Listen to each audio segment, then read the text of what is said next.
Selamat datang kembali. Kali ini kita mau coba bongkar fondasi sebuah model energi ya. Fokusnya di perhitungan awal.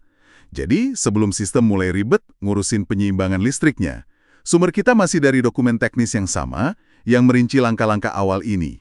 Misinya, kita pahami bareng gimana sih permintaan panas dasar, terus kontribusi industri, sama arus listrik tetap itu dihitung di awal. Kenapa ini penting banget? Yuk kita telusuri. Betul, tahap awal ini bisa dibilang kayak bikin fondasi rumah. Akurasi di sini nentuin banget hasil simulasi energi nanti.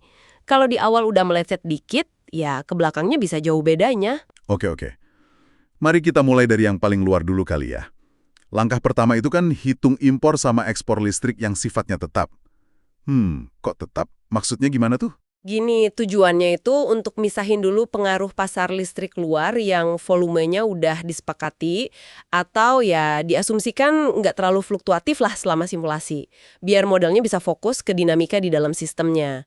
Hitungannya sih konsepnya ya ambil aja total volume tahunan impor-ekspor yang udah ditentuin, terus dibagi per jam, biasanya pakai pola historis gitu. Nah, ini jadi semacam arus listrik dasar yang pasti masuk atau keluar. Sebelum kita lihat pembangkit internal mesti kerja sekeras apa. Oh, oke. Jadi kayak netapin kondisi batas awal gitu ya. Nah, kalau arus listrik dasarnya udah ada, terus gimana model ini ngitung permintaan panasnya? Terutama buat district heating. Tadi dibilang kan ini nggak cuma buat ngangetin ruangan aja ya? Iya, betul sekali. Permintaan panas di sini tuh cakupannya lebih luas. Selain buat pemanas ruangan biasa, ada juga kebutuhan panas buat proses industri, mungkin buat produksi biogas, atau malah ini uniknya buat pendingin absorpsi, yang justru butuh panas buat hasilin dingin.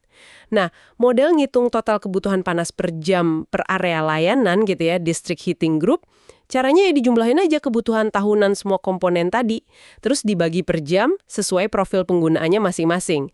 Jadi kelihatan detil butuhnya berapa per jam. Detail juga ya. Nah, selain minta energi, kan ada juga yang udah nyumbang energi dari awal, kayak dari industri sama pengolahan sampah. Gimana kontribusi mereka dihitung? Mereka sering punya CHP kan ya? Itu kontributor penting. Produksi panas dan listrik per jamnya itu dihitung dari total kapasitas produksi tahunan mereka. Terus didistribusiin per jam pakai pola operasi mereka biasanya. Ya data historis lah. Ini dihitungnya terpisah ya, buat tiap grup pemalasan listrik yang mereka suplai. Sumber lain kayak misalnya gasifikasi biomasa juga sama perlakuannya, cuma di contoh ini diasumsikan nyambungnya ke grup tertentu aja. Oke. Saya lihat di catatan ada istilah fixed boiler share. Ini kok kayaknya menarik. Semacam langkah antisipasi atau gimana nih? Persis.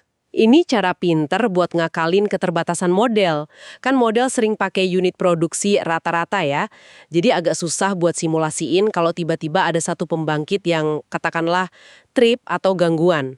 Makanya biar lebih realistis, sebagian kecil aja, mungkin sekitar 2% dari permintaan panas distrik, terutama di grup yang banyak CHP-nya, itu dialokasikan pasti dipenuhi sama boiler cadangan. Nah, jumlah panas cadangan ini nanti dikurangi dari permintaan total yang mesti dipenuhi sumber lain.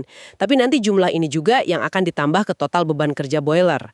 Semacam cara praktis masukin faktor gangguan lah. Atau kebutuhan kapasitas siaga gitu. Kalau ada pompa panas gede, bisa juga dia gantiin peran boiler cadangan ini. Wah, oke. Jadi kayak mengakui sistem nyata itu nggak selalu mulus ya? Udah ada cadangannya dari awal. Lalu gimana dengan pemenuhan panas di grup 1?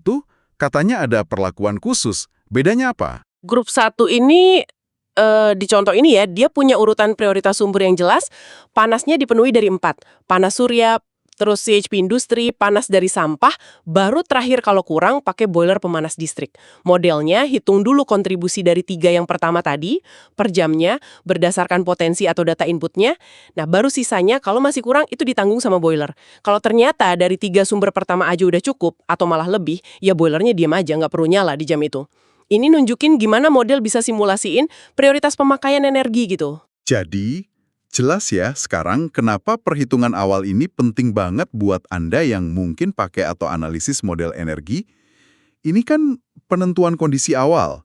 Beban dasarnya gimana, terus kontribusi sumber yang udah pasti ada itu berapa. Semuanya sebelum kita masuk ke simulasi yang lebih kompleks soal penyeimbangan jaringan listriknya. Kalau fondasi hitungan di sini nggak kokoh, ya hasil simulasi akhirnya bisa jadi kurang akurat nanti.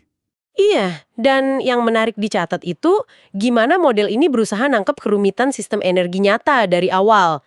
Mulai dari kebutuhan panas yang macam-macam tadi, sampai antisipasi gangguan lewat fixed boiler share.